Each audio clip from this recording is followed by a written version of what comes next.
بسم الله الرحمن الرحيم والنازعات غرقا والناشطات نشطا والسابحات سبحا فالسابقات سبقا فالمدبرات أمرا يوم ترجف الراجفة تتبعها الرادفة قلوب يومئذ واجفة أبصارها خاشعة يقولون أئنا لمردودون في الحافرة أإذا كنا عظاما نخرة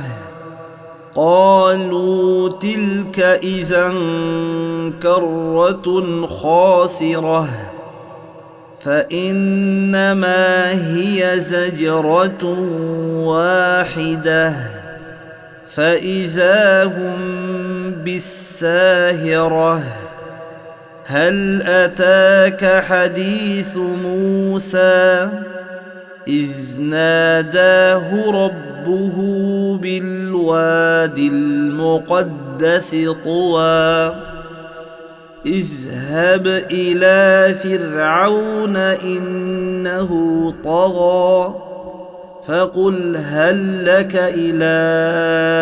أن تزكى وأهديك إلى ربك فتخشى فأراه الآية الكبرى فكذب وعصى ثم أدبر يسعى فحشر فنادى فقال أنا ربكم الأعلى فأخذه الله نكال الآخرة والأولى إن في ذلك لعبرة لمن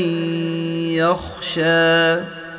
أأنتم أشد خلقا أم السماء بناها رفع سمكها فسواها وأغطش ليلها وأخرج ضحاها والأرض بعد ذلك دحاها أخرج منها ماءها ومرعاها